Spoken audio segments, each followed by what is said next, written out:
Hello student, welcome back to Success Mantra. तो स्वागत है एक बार फिर से आप सभी का हमारे the Hindu daily news analysis में।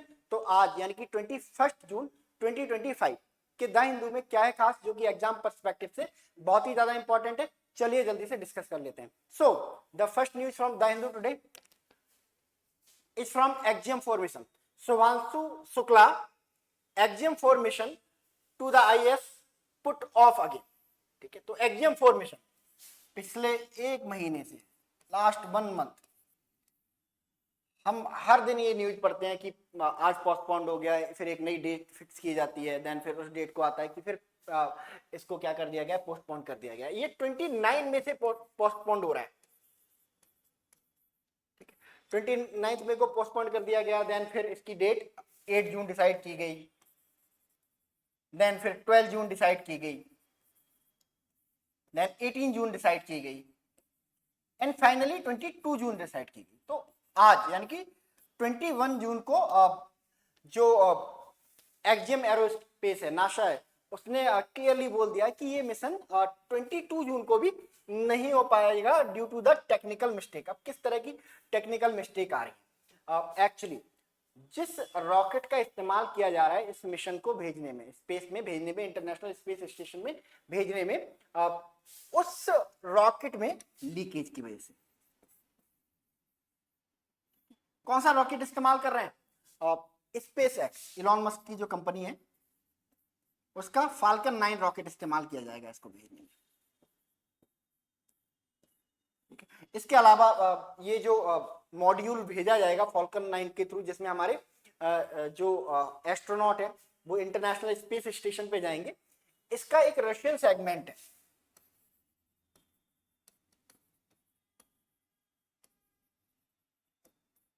इसमें भी कुछ लीकेज, कुछ टेक्निकल डिफिकल्टीज देखने को मिली है। दैट इज वाई ये मिशन बार बार फेल हो रहा है।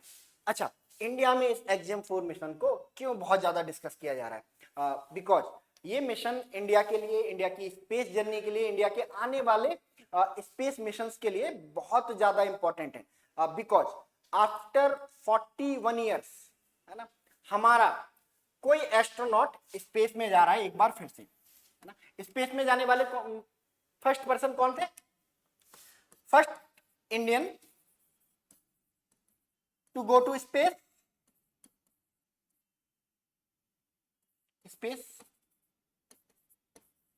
सभी को पता है, राकेश शर्मा,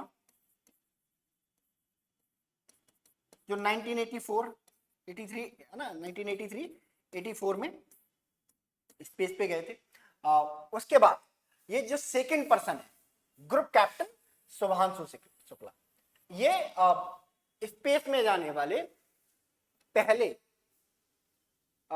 स्पेस में जाने वाले दूसरे पर्सन बनेंगे और प्राइवेट मिशन पे जाने वाले फर्स्ट पर्सन बनेंगे। तो अपने आप में हिस्टोरिक है ये mission for India as well. ठीक है, क्या अचीवमेंट हासिल करेंगे, क्या अचीवमेंट मिलेंगी to group captain Shubhanshu Shukla?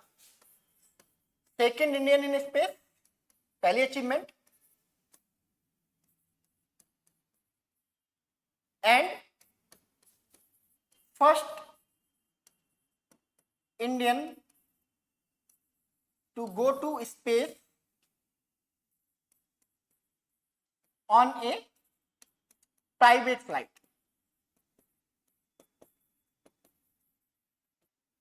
ठीक है, तो पहले इंडियन बनेंगे और 1984 के बाद यानी कि आफ्टर 41 ईयर्स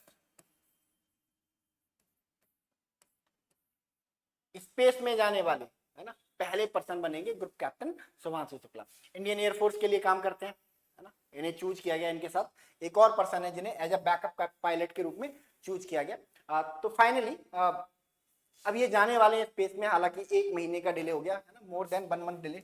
29 मई को जाना था और आज 21 जून हो गया एंड 22 जून को भी बहुत ज्यादा पॉसिबल नहीं लग रहा है, बट है ना, एक ना एक दिन आई होप सो कि ये जो मिशन है वो अकम्प्लिश होके रहेगा और हमारा जो इंडियन है एक बार फिर से, है ना, इंडिया स्पेस में जाएगा।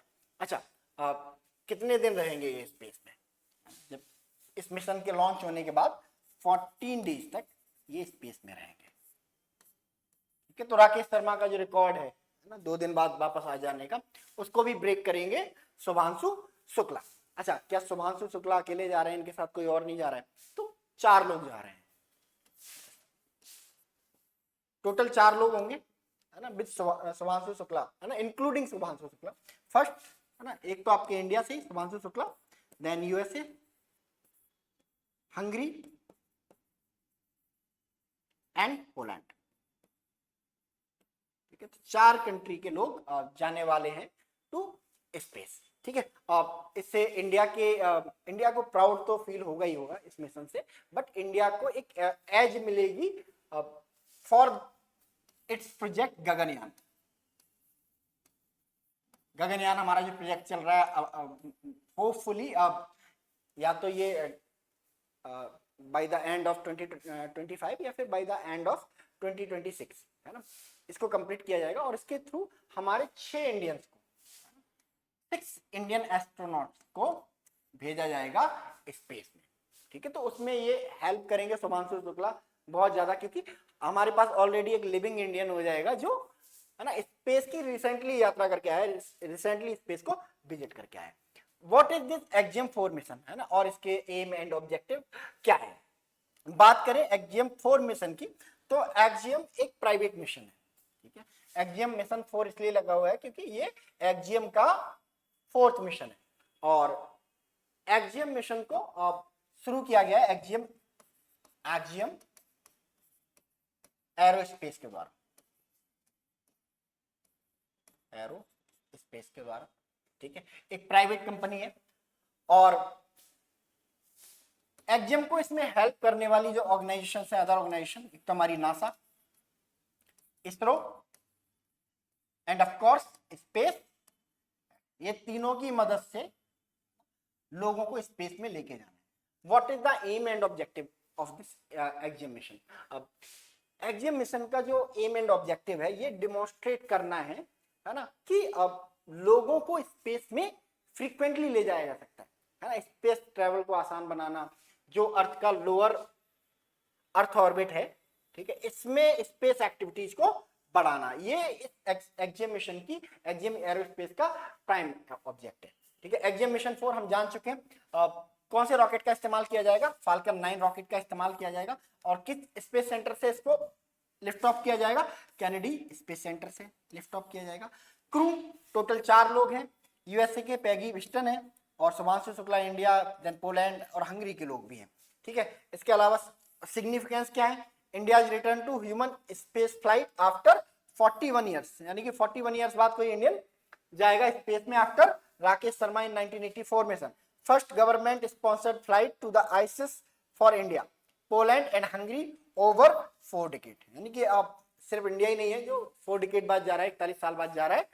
Poland and Hungary is also the country who are visiting state after 4 decade, यानी कि 40 ईयर्स एट लीस्ट। ठीक है, चलिए नेक्स्ट न्यूज की तरफ मूव करते हैं। Next news is from, of course एक ही न्यूज है जो पूरे दुनिया में चल रही है, ईरान और Israel conflict. Will consider diplomacy if aggression stop Iran.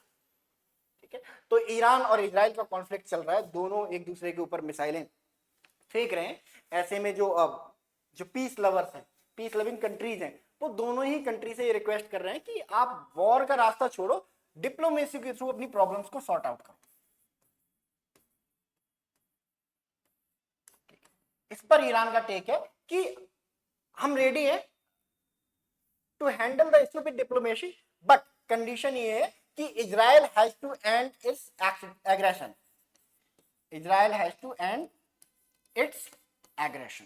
ठीक है, तो फर्स्ट ऑफ ऑल इजराइल को अपना एग्रेशन रोकना पड़ेगा, तभी हम क्या करेंगे, इस वॉर को खत्म करेंगे।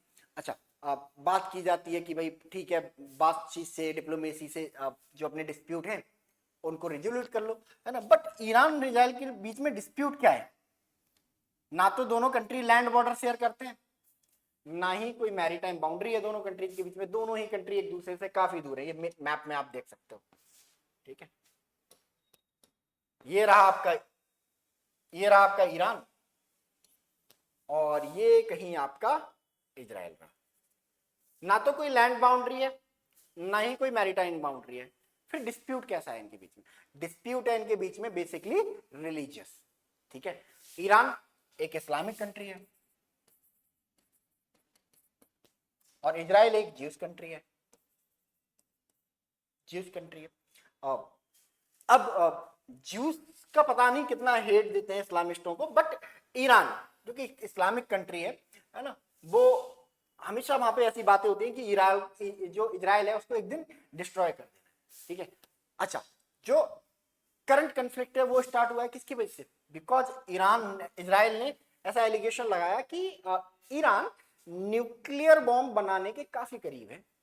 ठीक है, तो न्यूक्लियर बॉम्ब, अब जब इजराइल से क्वेश्चन पूछा जाता है कि आप भी तो न्यूक्लियर बॉम्ब रखते हो, तो जब आप न्यूक्लियर बॉम्ब रखते हो तो ईरान के पास आ जाएगा, तो व्हाट इज द प्रॉब्लम? तो इजराइल कहता है कि देखो, हमने न्यूक्लियर बॉम्ब कोई ईरान के लिए नहीं बना के रखे, हमने कोई ओथ नहीं ली हुई है कि हम अपने न्यूक्लियर बॉम्ब से इजराइल को डिस्ट्रॉय कर देंगे, but Israel has a oath, official oath, constitutional oath, कि हम न्यूक्लियर बॉम्ब बनाएंगे टू डिस्ट्रॉय ईरान। ठीक है, ईरान को डिस्ट्रॉय करने के लिए, इजराइल को डिस्ट्रॉय करने के लिए हम न्यूक्लियर बॉम्ब बनाएंगे, ऐसा कहना है ईरानियंस का। और ईरानी जो एस्टेब्लिशमेंट है, ईरानी जो थियोक्रेसी रिज्यूम है, उनका ऐसा कहना है। ठीक है, दैट इज वाई, है ना, जब इजराइल को लग गया कि ये न्यूक्लियर बॉम्ब बना रहे हैं तो इन्हें बॉम्ब करना स्टार्ट कर दिया। अब इस कॉन्फ्लिक्ट का सॉल्यूशन कैसे होगा? डिप्लोमेसी से। क्वेश्चन ये है, सब बात कर देते हैं कि पीस से सॉल्यूशन निकालो, पीस से, है ना, क्या डिप्लोमेसी से ईरान मान जाएगा, न्यूक्लियर बॉम्ब बनाना छोड़ देगा? I don't think. ठीक है, और जब ये अपना न्यूक्लियर प्रोग्राम नहीं छोड़ेंगे, इजराइल इन पे ऐसे ही अटैक करता रहेगा।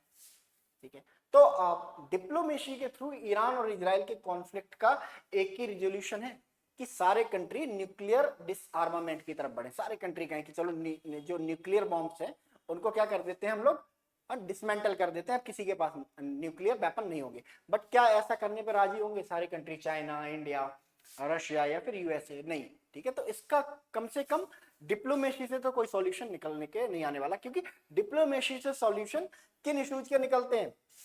जो किसी लैंड को लेके होते हैं, किसी हिस्टोरिकल क्राइसिस को लेके होते हैं, ठीक है, या फिर किसी जियोग्राफिकल क्राइसिस को लेके रहते हैं। इस तरह की जो साइकोलॉजिकल डिस्प्यूट है, इनके लिए डिप्लोमेसी कभी भी है ना बहुत ज्यादा वर्कआउट नहीं करती है। तो इजराइल जो कर रहा है या ईरान की तरफ से जो हो रहा है, वो बेस्ट पॉसिबल सॉल्यूशन है इन दोनों के बीच में। ठीक है, अब चाहे डिस्ट्रक्शन हो या कुछ भी हो। ठीक है, चलिए नेक्स्ट न्यूज भी ईरान से निकल के आ रही है। Iranian open air space to allow Indian evacuation flight amid Israel strike. ठीक है, तो ईरान ने एक बहुत ही बढ़िया जेस्चर दिखाया है टुवर्ड्स इंडिया, है ना। हम सभी को पता है कि इंडिया ने अपने लोगों को रेस्क्यू करने के लिए ऑपरेशन सिंधु लॉन्च किया, जिसके तहत जितने भी इंडियंस है ना ईरान और इजराइल में फंसे हुए हैं, उनको सेफली इवैक्यूएट करके इंडिया वापस लेके आना है। ठीक है, अब ऑपरेशन सिंधु के लिए हमारी गवर्नमेंट ने तरह तरह के तरीके निकाले, है ना, और फाइनली फ्रस्ट्रेट होके जो अपने सिटीजन थे उनको बोल दिया कि आप जो नेबरिंग कंट्रीज हैं वहां चले जाओ, हम वहां से आपको रेस्क्यू कर लेंगे। बिकॉज ईरान और इजराइल दोनों ही अपना एयर स्पेस इंडिया के लिए खोलने के लिए तैयार नहीं थे। फाइनली ईरान ने एक स्वीट जेस्चर दिखाया है और उन्होंने अपना जो एयर स्पेस है वो इंडियन फ्लाइट्स के लिए खोल दिया। ऐसा नहीं कि अब अनलिमिटेड इंडियन फ्लाइट्स आएंगी, अनलिमिटेड इंडियन फ्लाइट्स जाएंगी, है ना, केवल उन फ्लाइट्स के लिए जो ईरान से इंडिया जाएंगी, वो भी इंडियंस को कैरी करके। ठीक है, तो एक स्वीट जेस्चर दिखाया और एक कोशिश है ईरान की तरफ से, है ना, to gain a goodwill from India, कि इंडिया से गुडविल मिल जाएगी और इंडिया के जो स्टेटमेंट है वो बहुत ज्यादा मैटर करते हैं ग्लोबल प्लेटफॉर्म पे। दैट इज वाई ईरान ने ये एक स्वीट जेस्चर दिखाया। ठीक है, अच्छा, ईरान इजराइल कॉन्फ्लिक्ट, हम लोग इसके बारे में बहुत पढ़ रहे हैं, डेली न्यूज़पेपर में आ रहा है और डेली टीवी शोज में इसको डिस्कस किया जा रहा है। तो देयर माइट बी पॉसिबिलिटी कि ईरान इजराइल से इस साल के पेपर में क्वेश्चन आपको मिलेगा। ठीक है, तो ईरान, हम डेली कुछ ना कुछ इंफॉर्मेशन ईरान के बारे में, इजराइल के बारे में, उनके हिस्टोरिकल पर्सपेक्टिव के बारे में जानने की कोशिश करते हैं। आज हम, है ना, एडिशनल इंफॉर्मेशन के रूप में इजराइल और ईरान का जो रीजन है, जिसे मिडिल ईस्ट या वेस्ट एशिया भी कहा जाता है, उसकी मैपिंग करने की कोशिश करेंगे और जो मेन एरियाज हैं, मेन पॉइंट हैं, उनके बारे में जानने की कोशिश करेंगे। ठीक है, और कौन से नेबरिंग स्टेट हैं ईरान के, कौन से नेबरिंग स्टेट हैं आपके इजराइल के, इन सबको भी जानने की कोशिश करेंगे। ठीक है, चलिए, तो ये वेस्ट एशिया का मैप है।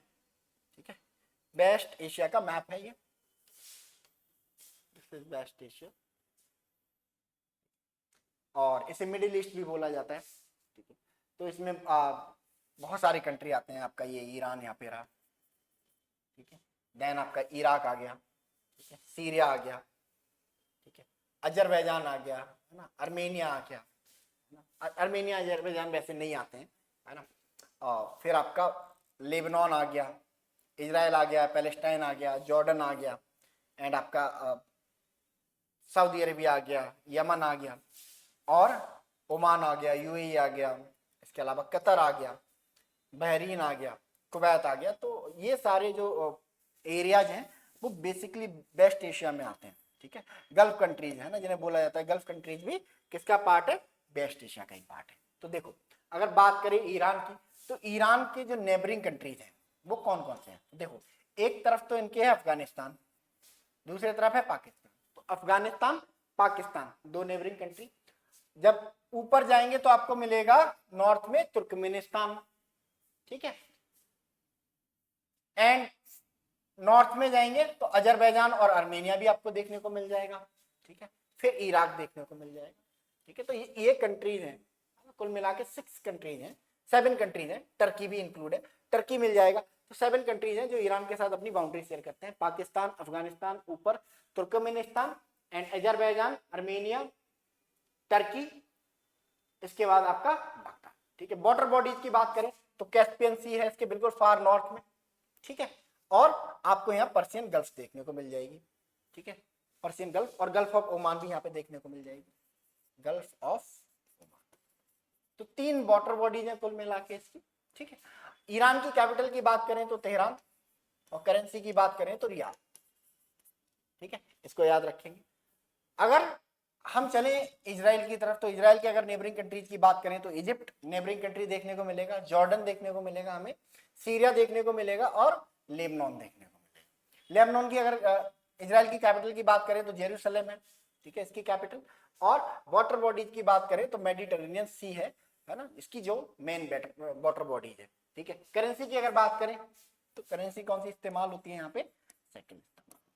ठीक है, अगर नॉर्थ ईस्ट में और डीप में जाए, है ना, तो Persian gulf, gulf of Oman देखने को मिलती है, जो बाउंड्री शेयर करती हैं विद ईरान। एक पोर्शन ये है ना, इसे बोला जाता है straight of Hormuz, straight of Hormuz, बहुत इंपॉर्टेंट है इस साल के एग्जाम पर्सपेक्टिव से, याद रखेंगे।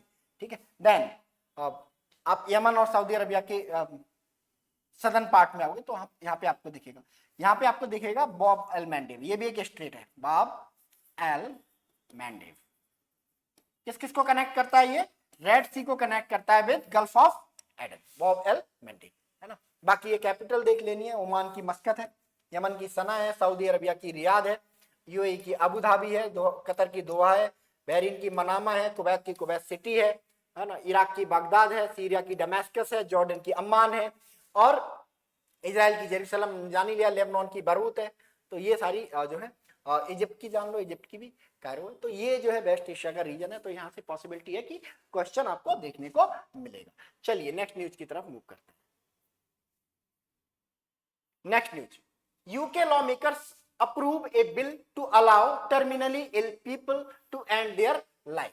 ठीक है, तो यूके ने अभी हाल ही में एक बिल पास किया है जिसके तहत, है ना, ऐसे लोग जो टर्मिनली इल है, टर्मिनली इल लोग कैसे होते हैं, टर्मिनली इल लोग ऐसे होते हैं कि जिनके बचने की कोई भी पॉसिबिलिटी नहीं है, उन्हें एक दिन मरना ही मरना है, इस तरह की बीमारी है उन्हें, है ना, ऐसी बीमारी, है ना, जो काफी उन्हें दर्द देती है, काफी पेनफुल रहती है, और वो बहुत बुरी तरह से सरवाइव कर रहे हैं इस लाइफ में, है ना। तो ऐसे लोगों को अपनी लाइफ को खत्म करने का राइट देता है, ठीक है। अब आप इसे कुछ यूथनेसिया से कनेक्ट कर रहे होंगे, है ना। यूथनेसिया जैसा ही है, बट यूथनेसिया कंप्लीटली यूथनेसिया नहीं है ना। यूथनेसिया कई टाइप का होता है, पैसिव एक्टिव, अभी हम जानेंगे, ठीक है। तो अगर कोई भी पर्सन यूके में इस बिल के पास होने के बाद, अभी इसे हाउस ऑफ कॉमन्स ने, जैसे हमारा लोकसभा है उसने पास किया, अब ये जाएगा बाकी राज्यसभा हाउस ऑफ लॉर्ड में, एंड उसके बाद जो ब्रिटेन के किंग हैं वो अपनी इस पे सिग्नेचर दे देंगे and the bill become the act, ठीक है। तो यूथनेसिया जैसा है। यूथनेसिया क्या होता है और हमारे इंडिया में क्या सिचुएशन है यूथनेसिया की? यूथनेसिया क्या होता है? यूथनेशिया एक ऐसी फिनोमिना है, कह सकते हो आप, ऐसा प्रोसीजर है जिसमें कोई भी पर्सन जिसके बचने की कोई पॉसिबिलिटी नहीं है, ठीक है, प्लस वो सरवाइव कर रहा है ऑन मेडिकल इंस्ट्रूमेंट, ठीक है। तो ऐसे लोगों की लाइफ को एंड करने का प्रोसेस है यूथनेसिया, ठीक है। इंडिया में भी इस पे बहुत डिस्कशन हुआ, अरुणा सागवान वाला केस, है ना। फाइनली जो सुप्रीम कोर्ट है उसने अपनी मंजूरी दी कि हाँ हम इसको अलाउ करते हैं, है ना। बट हमारे यहाँ यूथनेसिया को कैटेगराइज किया गया बिटवीन पैसिव यूथनेसिया और एक्टिव यूथनेसिया। एक्टिव यूथनेसिया हमारे यहाँ पे इलीगल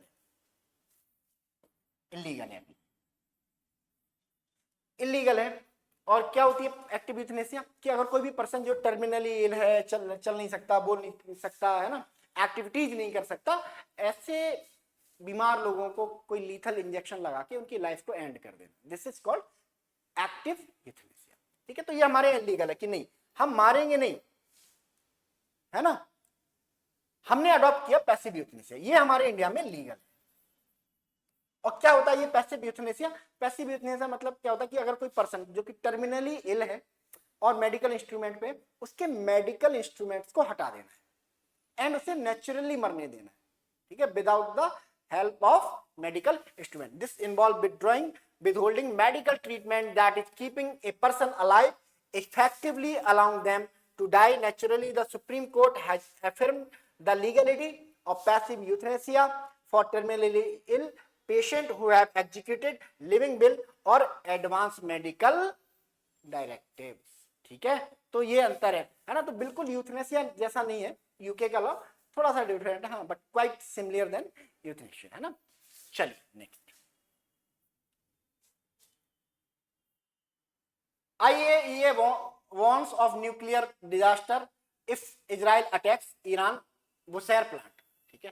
तो IAEA इन्होंने वार्न किया है यूनाइटेड नेशन सिक्योरिटी काउंसिल को कि अभी तक तो इजराइल ने जो एयर स्ट्राइक किए हैं उससे कोई न्यूक्लियर रेडिएशन ईरान में नहीं फैला है, बट अगर इजराइल ने बुशेहर प्लांट, जो ईरान का बुशेहर प्लांट है, उसको हिट किया तो पूरा वेस्ट एशिया खतरे में आ सकता है। नॉट ओनली ईरान, पूरा वेस्ट एशिया खतरे में आ सकता है, क्योंकि ये सबसे बड़ा प्लांट है ईरान का। और अगर ईरान इसको अटैक करता है ना, इजराइल इसको अटैक करता है, तो न्यूक्लियर रेडिएशन जो नियर बाई कंट्रीज है, पाकिस्तान हो गया आपका, देन आपका इराक हो गया, यूएई हो गया, ओमान हो गया, सऊदी अरबिया, यहाँ भी फैल सकता है। इसी को लेके कंसर्न जाहिर किया है IAEA ने, है ना। इसके जो चीफ है Rafale glossy, director of the international atomic energy agency, told the United Nations Security Council that he had not yet detected radiation resulting from Israel's week-long military campaign against Iran, including attack on nuclear site. But he said that strike on Bushehr, West Asia's first civilian nuclear reactor, which so far appears to have been spared, would spell the most serious consequences as it contained thousands of kilograms of nuclear material. तो warn किया है IAEA ने। तो देखते हैं क्या होता है। चलिए IAEA के बारे में जान लेते हैं। IAEA stand for international atomic energy agency, ठीक है। हेडक्वार्टर इसके वियना ऑस्ट्रिया में है। हेड है ना राफेल ग्रॉसी। एस्टेब्लिश कब हुआ था? 1957 में। की function nuclear safety, non proliferation, peaceful nuclear energy use. Members कितने हैं? 176, ठीक है। चलिए आज के द हिंदू में हम लोग इतना ही रखते हैं। मिलते हैं कल यानी कि 22 जून के द हिंदू के साथ। तब तक के लिए आप लोग अपना ख्याल रखिए, मेहनत से पढ़ाई कीजिए। So thank you so much and God bless you.